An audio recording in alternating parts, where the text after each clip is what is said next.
오늘 말씀의 제목이 무비보셋의 교훈입니다. 벌써 또 헷갈리려고 그러잖아요. 이스보셋, 무비보셋, 올 게 없구나. 오늘 사무엘하 4장의 말씀을 바탕으로 또 우리 교회학교, 특별히 교사 헌신예배에 무비보셋의 교훈이라는 제목으로 하나님 말씀을 잠시 나누고 또 기도하며 찬양하는 시간을 갖도록 하겠습니다.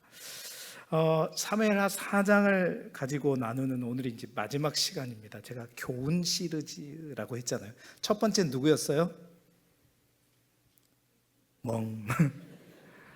첫 번째는 이스보셋. 제가 헷갈린다고 했잖아요. 이스보셋인지 무비보셋인지 헷갈려. 이스보셋은 어떻게 외우라 그랬어요? 이서보셋. 아무튼 이스보셋을 통해서 우리가 분명히 보았습니다. 준비되지 않는 왕이었죠. 왕자의 신분도 있었고 또 좋은 환경도 있었고 좋은 배경도 있었고 또 11지파라고 하는 많은 지파 사람들의 지지도 있었습니다. 근데 그에게는 너무 아버지를 그냥 잘 이서보세 해가지고 뭐가 없었어요? 하나님이 없었어요. 그의 행적 가운데는 하나님과 함께하고 하나님 앞에 기도하고 또 하나님 앞에 간구했던 그러한 이력들을 거의 찾아볼 수가 없습니다. 자, 그래서 그 화려한 스펙이 그의 인생에 오히려 독이 되는 인생을 살리지 못했음을 우리가 함께 살펴보았고요. 지난번에는 뭐예요? 레갑과 바나의 교훈이었죠. 두 번째 교훈이었습니다. 이 사람들은 뭔 알았어요? 하나님의 뜻은 알았어요. 그러니까 목적이 무엇인지는 알았어요. 어디로 가야 할지, 어떻게 되어야 할지는 그것 하나님 안에서 그 하나님 뜻을 알고 있었죠. 그러나 그들은 방법이 틀렸습니다. 하나님이 원하시는 하나님의 방법이 아니라 자신의 방법으로, 자신이 원하는 방법으로 그 뜻을 이루려고 했었죠. 그래서 그런 도전을 하였습니다. 하나님의 뜻도 제대로 알지 못하고 그 하나님의 성품이 뭔지도 제대로 알지 못하는 가운데 갖는 무조건적인 열심이 오히려 정말 공동체에도 나라에도 자신에게도 큰 독이 될 수 있다. 두 번째 교훈이었어요. 아무리 목적이 바르고 또 아무리 하나님의 뜻을 안다고 할지라도 그것을 반드시 기도함으로 성령 안에서 하나님 안에서 그 일들을 행할 수 있어야 된다. 열심만 있으면 된다, 안 된다? 무지한 채 있는 열심이 얼마나 일을 그르치는지 또한 레갑과 바나를 통해서 우리가 함께 살펴보았습니다. 자, 오늘은 이제 세 번째 마지막입니다. 오늘은 분위기가 완전히 달라집니다. 그러면서 헷갈리죠. 오늘 등장한 사람은 왕도 아니에요. 장군도 아닙니다. 정치가도 아니에요. 칼도 한번 휘둘러 본 적이 없는 사람 같아요. 없는 것 같아요. 그저 그는 어떤 사람이냐? 오늘 성경에 보니까 다리를 저는 한 사람입니다. 뭘 전다고요? 다리를 저는 한 사람이죠. 그 이름이 무엇이죠? 무비보셋. 자, 오늘로 완전히 외우시고 이제 제가 몇 달 있다가 한번 물어볼 때 헷갈리지 마시기 바랍니다. 무비보셋. 자, 여러분 성경을 읽다 보면 조금 이상한 점이 사실은 있어요. 왜냐하면 5절부터 8절까지는 우리가 지난주에 나누었던 레갑과 바나에 관련된 이야기를 해요. 1절부터 3절까지는 무비보셋에 관련된 이야기를 하거든요. 근데 성경에 보니까 굳이 4절에 이 무비보셋 이야기, 제가 이스보셋이라 그랬는데 무비보셋이라 잘못 말했죠. 1절부터 3절까지가 이스보셋 이야기인데 4절에 굳이 이 무비보셋 이야기를 언급할 이유가 사실 별로 없거든요. 왜 갑자기 이야기를 하실까? 사실은 무비보셋에 관련된 구체적인 이야기는 우리가 앞으로 보게 되겠지만 사무엘하 9장에 가게 되면 자세하게 나오게 됩니다.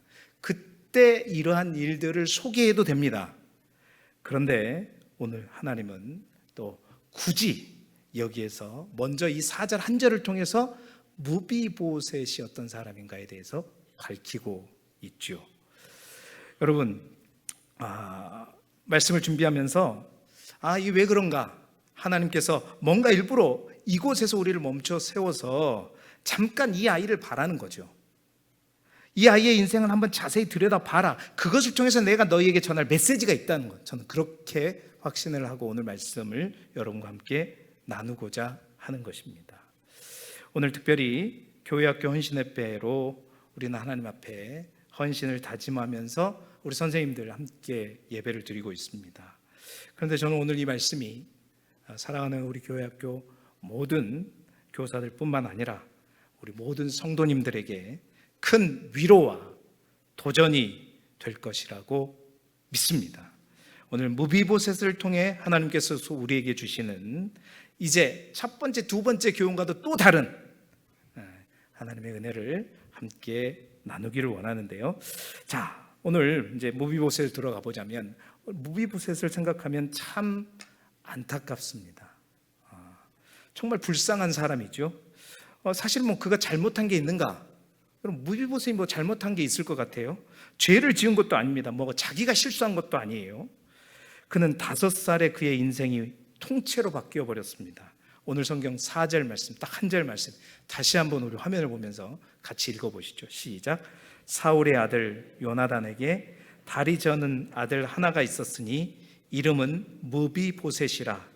전에 사울과 요나단이 죽은 소식이 이스라엘에서 올 때에 그의 나이가 5살이었는데 그 유모가 안고 도망할 때 급히 도망하다가 아이가 떨어져 절게 되었더라. 아멘. 자, 보세요.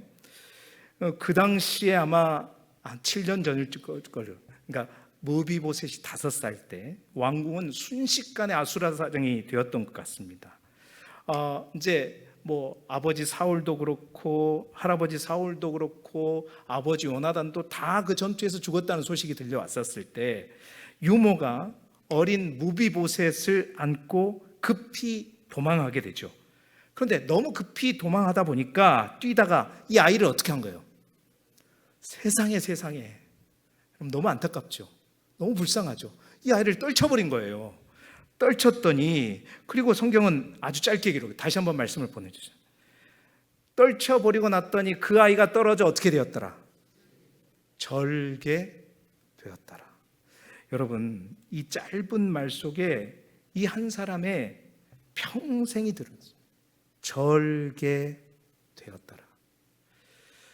여러분, 그 후로부터 무비보셋은 평생 다리를 절며 살아갑니다. 여러분이라면 어떠하시겠어요? 여러분이 만약 무비보셋이라면 어떠시겠어요? 5살 때면 아무것도 모를 때는 아니잖아요. 그래가지고 지금 한 7년 정도 흘렀단 말이에요. 여러분이 무비보셋이라면 어떠겠어요? 평생 말은 안 하다. 아니, 말을 할 수도 있죠. 유모니까. 유모를 원망하지 않겠습니까? 그럼 조금만 급한 건 알겠는데 조금만 더 조심하지. 조금만 좀 천천히 뛰지. 그 생각이 한 번쯤 우리 안에 들겠죠. 아니, 하나님도 원망하지 않겠습니까? 무비보셋 입장에서는 하나님 왜 하필 납니까? 왜 하필 5살 때입니까?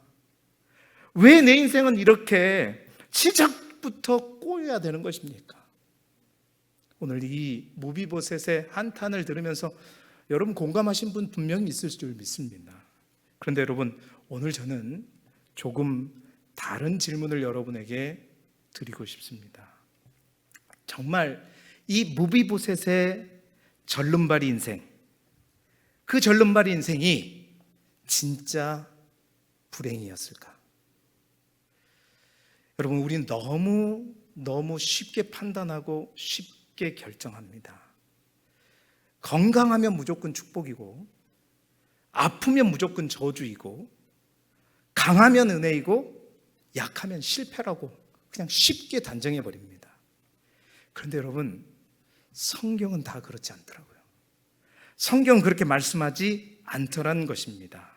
한번 생각해 보십시오. 여러분, 무비보셋이 누구입니까? 요나단의 아들이죠.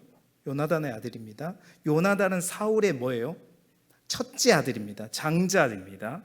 자, 사울의 장남이요. 원래 왕위 계승 순서는 어떻게 되죠? 우리나라가 잘 알죠. 순서대로 따지면 사울 다음에 누군 거예요? 요나단이죠. 요나단 다음에 누군 거예요? 무비보셋인 거예요. 그대로 가자면. 그러니까 무비보셋은 원래 왕이 되어야 될 순서에 딱 들어가 있는 사람입니다. 왕이 될 가능성이 가장 높은 아이였어요.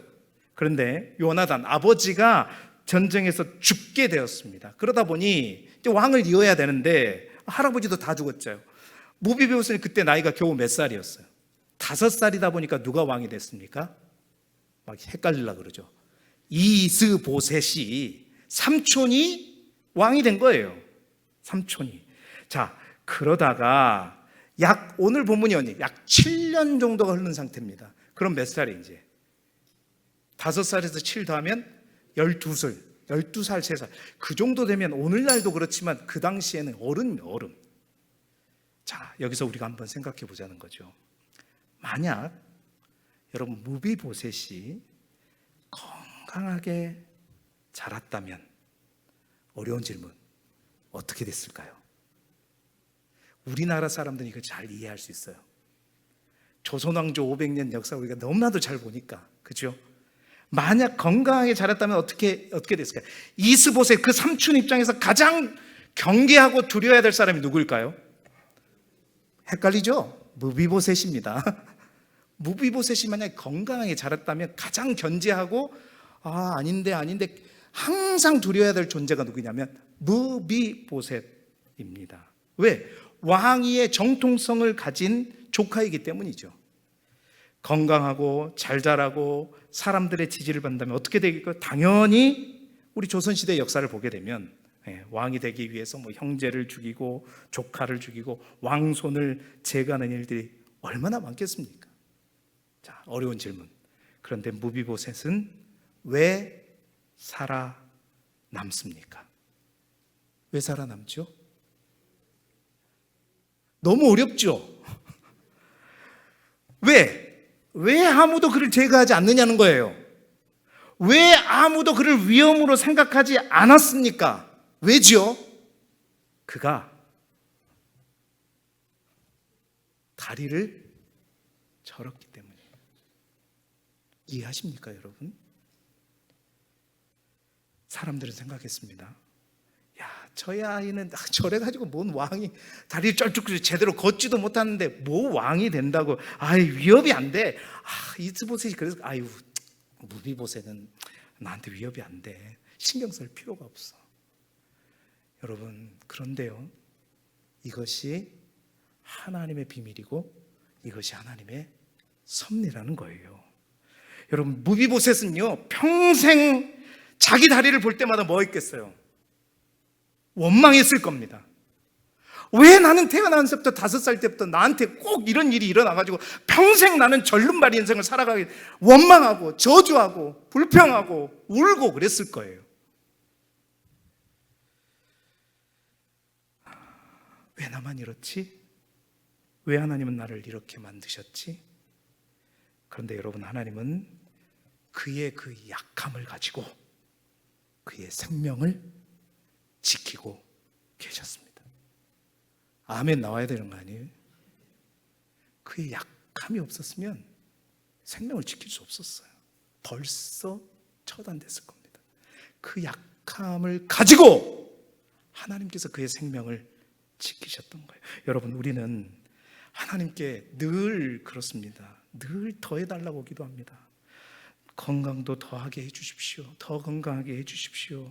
능력도 더 많은 능력을 주십시오. 재물도 더 많은 재물을 달라고, 또 힘도 더 많은 힘을 달라고 기도합니다. 그런데 여러분, 하나님은 때로 더 해주셔서 우리 가운데 역사하기도 하지만, 분명히 성경이 말하는 것은 때로는요, 하나님은 우리에게서 마이너스, 뺄셈, 빼가심으로 우리를 오히려 지키신다는 거예요. 그때는 몰라요. 그 당시에는 몰라요. 시간이 지나 보면, 세월이 흐르다 보면 우리가 알지 못하는 하나님의 깊은 뜻과 무엇이 나를 지켰는지를 그때 가면 깨닫게 되는 것입니다. 하나님은 그의 약함을 가지고 그의 생명을 지키고 계셨던 것입니다. 사랑하는 성도 여러분, 우리는 때로는 그렇습니다. 강함이 은혜라고 생각하지만 하나님은 우리의 약함까지도 섭리 가운데 사용하신다. 그러므로 혹 지금도 하나님께 여러분 계속 없애달라고 기도하는 것이 있습니까? 내 인생에 정말 이것만 없으면 좋겠다고 생각하는 것은 혹 생각나는 것이 있으십니까? 그것이 건강일 수 있어요. 질병일 수도 있고, 여러분이 처한 환경일 수도 있고요, 여러분이 겪은 실패의 경험일 수도 있고, 남에게 말 못하는 여러분의 상처일 수도 있습니다. 그런데 혹시 여러분, 하나님께서 그것을 통해 여러분을 지키고 계시고 있지는 않는지 분명히 분별해 보시기 바랍니다. 혹시 하나님께서 그 약함까지도 하나님의 손 안에서 사용하고 계신 것은 아닌가? 여러분, 우리의 눈에는 약하지만 하나님의 손에 그 약함이 붙들리면 그 약함도 은혜의 통로가 되는 것입니다. 우리의 부족함까지도 하나님의 섭리 가운데 맡겨드리는 믿음의 사람들이 되시기를 주님의 이름으로 축원합니다. 오늘 성경을 보게 되면 여러분, 이 무비보셋뿐만이 아닙니다. 하나님께서 약함으로 사람을 살리신 또 한 사람, 우리가 대표적인 한 사람을 생각해 보자면 창세기에 있는 바로 야곱입니다. 여러분, 야곱은 아버지와 형 에서를 속이고 20년 동안 도망쳐가지고 20년 만에 고향으로 돌아오려고 했죠. 그런데 한 가지 걱정이 있었어요. 뭐예요? 형 에서의 마음이 풀어지질 않았어요. 20년 동안 그걸 담고 있었어요. 돌아온다고 하니까 그래도 이제 잊혀졌겠지, 그래서 이제 뭔가 풀렸겠지 하고 왔는데 그 형 에서가 어떻게 해요? 군대를 이끌고 바로 야곱을 잡으려고 온다는 소식을 들었죠. 그래서 자기가 가진 재산들, 선물들 다 써가면서 가족도 나누고 머리를 다 써봤어요. 그런데도 그 형의 마음이 풀리지 않았습니다. 그래서 그는 어떻게 야복강에서 홀로 남아서 하나님께 매달리죠. 뭐라고? 하나님, 나를 살려주십시오. 나를 도와주십시오. 그런데 여러분, 그러한 간절한 야곱의 그 기도에 응답하신 하나님의 응답이 뭐였어요? 축복을 구했는데 하나님은 야곱의 뭘 치셨어요? 환도뼈를 치셨잖아요. 여러분 기억하시죠? 아니, 하나님께서 도와주셔야 되는데 왜 저를 약하게 하십니까? 행여나 나를 죽이려고 하면 도망이라도 가야 되는데 환도뼈를 쳐가지고 지금 걷지도 못하게 하면 나보고 어떡하라는 겁니까? 지금 뺄셈이에요. 뺄셈. 덧셈이 아니고 뺄셈이란 말이죠. 그런데 그 다음날 놀라운 일이 발생하죠. 20년 동안 분노했던 에서가 다른 거 아무리 선물을 먼저 보내도 꼼짝도 안 했던 그가 저 멀리에서 동생이 어떻게 걸어올까요? 보여드릴게요.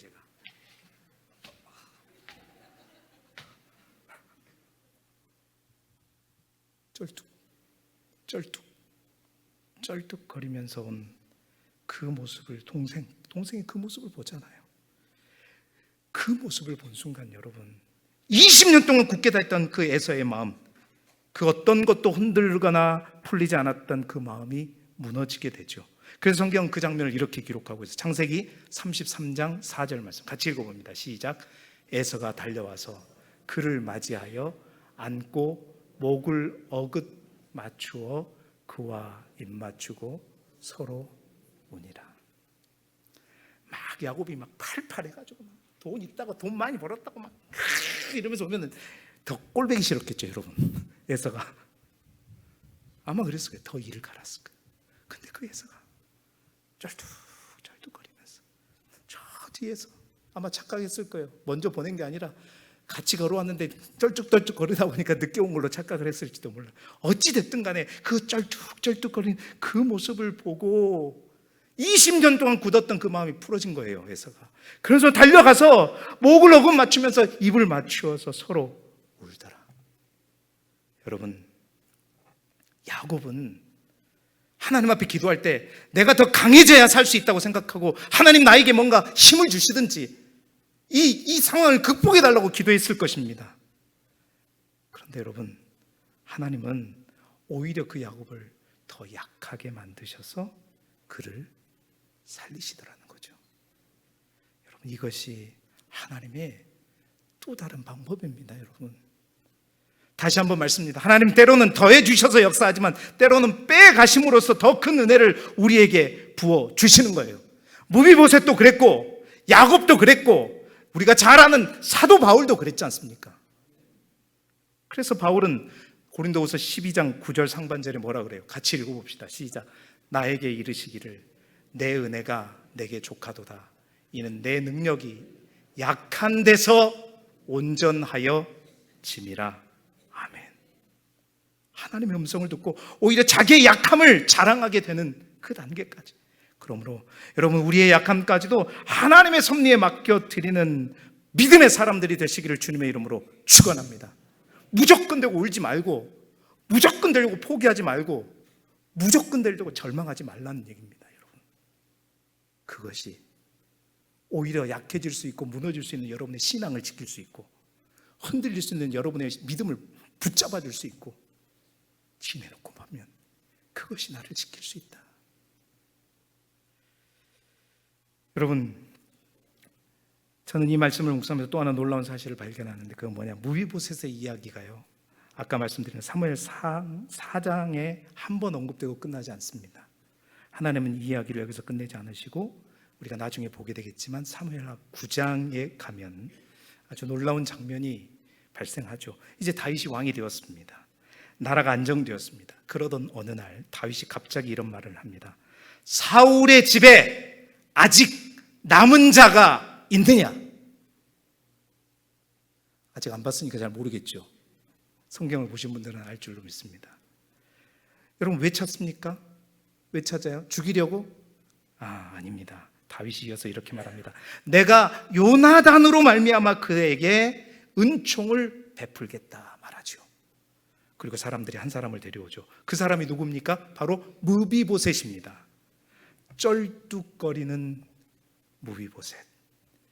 여러분 그때 그 무비보셋이 얼마나 두려웠을까요? 그렇겠죠. 이제 죽는구나.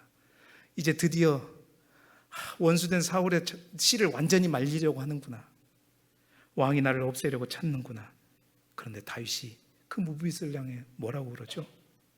무비보셋아, 두려워하지 말라. 두려워하지 말라. 그리고 그의 모든 땅을 돌려주고요, 마지막에는 이렇게 얘기합니다. 너는 항상 어디에서? 내 상에서 먹을지니라. 내 상에서 먹을지니라.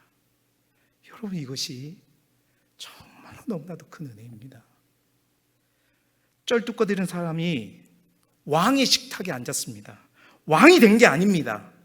그러나 왕의 식탁에 앉았어요. 여러분 이것이 하나님의 은혜고 이것이 바로 복음입니다. 여러분 이게 복음이에요. 우리도 다 쩔뚝거리는 사람들 아닙니까? 여러분 누구는 몸이 쩔뚝거립니다. 누구는 마음이 쩔뚝거리죠. 누구는 실패 때문에 쩔뚝거립니다. 누구는 상처 때문에 쩔뚝거리고요. 겉으로는 멀쩡해 보여도 우리 모두가 다 한 군데씩은 다 쩔뚝거리고 있습니다. 보이시죠? 저 쩔뚝거리는 거. 그런데 예수님께서 우리를 부르십니다. 두려워하지 말아라. 내 식탁으로 와라. 내 은혜 안에 살아라.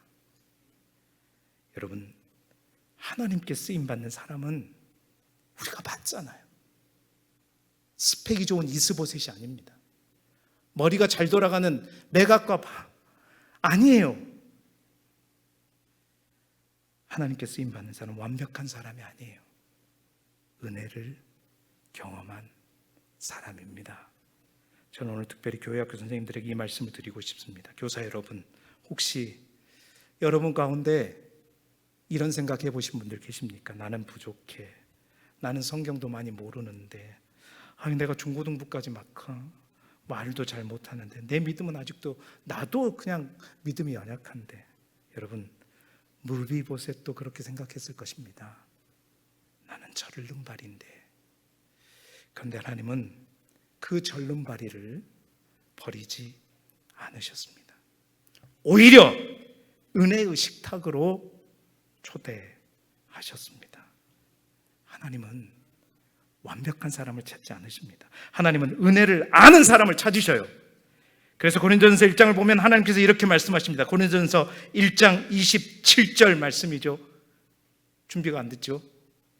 제가 준비를 안 한 것 같은데, 고린도전서 1장 27절에 그러나 하나님께서 세상의 미련한 것들을 택하사 지혜 있는 자들을 부끄럽게 하려 하시고 세상의 약한 것들을 택하사 강한 것들을 부끄럽게 하려 하시며. 아멘. 여러분, 왜 그럴까요? 사람을 자랑하지 못하게 하시려고, 하나님께만 영광 돌리게 하시려고 한다는 거죠. 사랑하는 교사 여러분, 우리 아이들은 완벽한 선생님을 기억하지 않는 것 같습니다. 자기를 사랑해 주는 선생님을 기억합니다. 명심하십시오.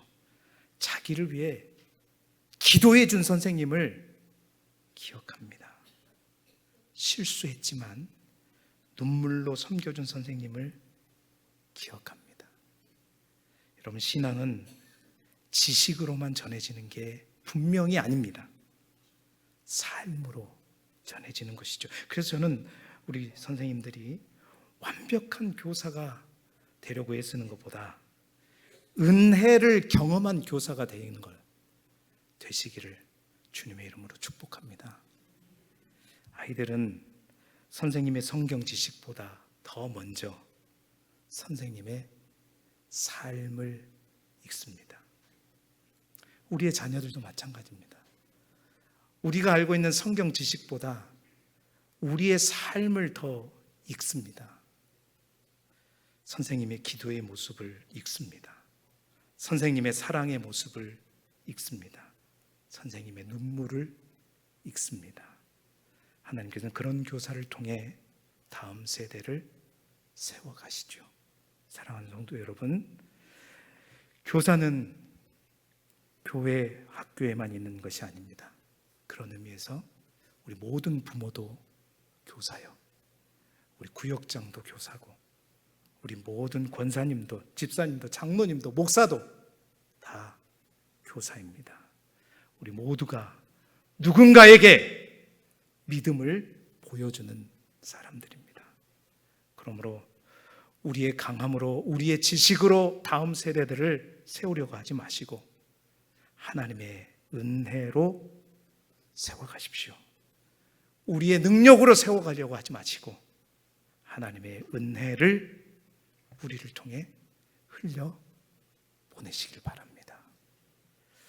제 말씀을 마무리합니다. 여러분, 우린 지난 3주 동안 사무엘하 4장을 함께 걸어왔습니다. 이스보셋, 레갑과 바하나, 그리고 오늘 무비보셋까지 함께 살펴보았습니다. 결국 하나님의 나라를 살아가는 사람은 강한 사람 아닙니다. 많이 가진 사람 아닙니다. 완벽한 사람 아닙니다. 똑똑한 사람 아닙니다. 하나님의 은혜를 경험한 사람. 혹 내 삶의 쩔뚝거림 때문에 낙심하고 계십니까? 남들은 다 잘 되는 것 같은데 나만 뒤처지는 것 같습니까? 왜 하나님은 나에게 이런 약함을 허락하신지 이해가 되지 않습니까? 오늘 하나님께서 무비보셋을 통해 우리 모두에게 말씀하십니다. 내가 네 약함도 사용하고 있다. 내가 네 눈물도 분명히 알고 있다. 내가 네 상처도 헛되이 두지 않는다. 여러분, 하나님께서는 다시 말씀, 완벽한 사람을 통해 일하시는 분이 아니라 하나님의 은혜를 경험하는 사람을 통해 일하시는 분이십니다. 이 한 주간도 우리의 강함을 자랑하기보다 하나님의 은혜를 자랑하며 우리의 쩔뚝거림마저도 하나님의 손에 맡겨드리는 믿음의 사람들이 되셔서 그 은혜를 다음 세대, 여러분의 자녀손들에게 흘려보내는 귀한 교사들, 귀한 어른들이 되시기를 그리스도 예수 이름으로 축원합니다. 우리 함께 찬양하겠는데요, 오늘 말씀을 통해서 하나님께서 우리의 약함까지도 하나님의 손 안에서 귀하게 사용하신다는 사실을 함께 나누었습니다. 우리는 늘 강해지기를 원하지만요, 하나님은 때로 우리의 약함을 통해 더 큰 은혜와 더 깊은 믿음을 이루어 가십니다. 혹시 지금 내 삶에 이해가 되지 않는 약함과 상처와 실패가 있다면 이 시간 하나님께 우리 모두가 맡겨드리기를 원합니다.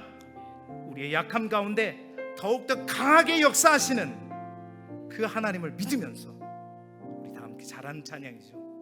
약할 때 강함 대신에 함께 찬양하면서 우리의 부족함을 주님의 은혜로 채워주실 줄 믿고 찬양하며 나아가도록 하겠습니다.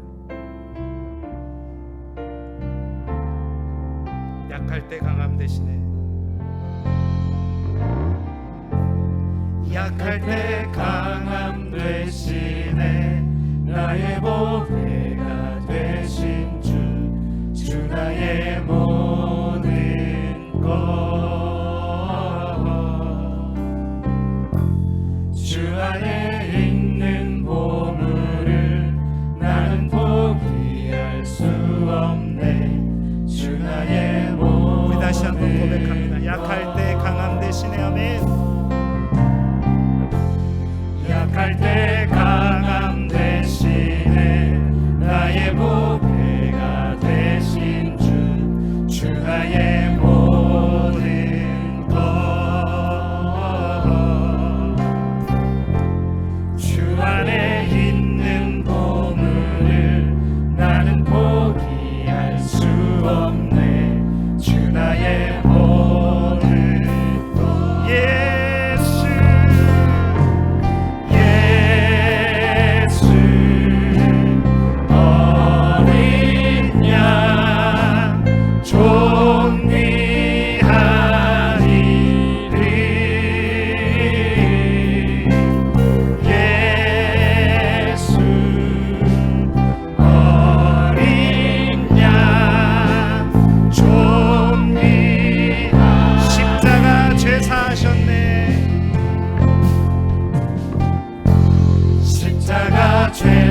죄사하셨네. 주님의 이름 찬양해. 주 나의 모든 것. 쓰러진 나를 세우십니다. 쓰러진 나를 세우고 나의 빈잔을 채우네. 주 나의 모든. 우리 믿음의 손을 높이 들고 예수 어린 양,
예수 어린 양.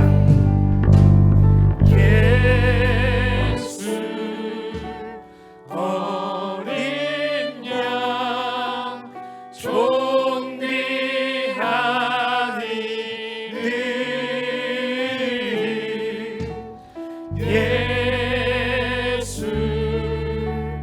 어린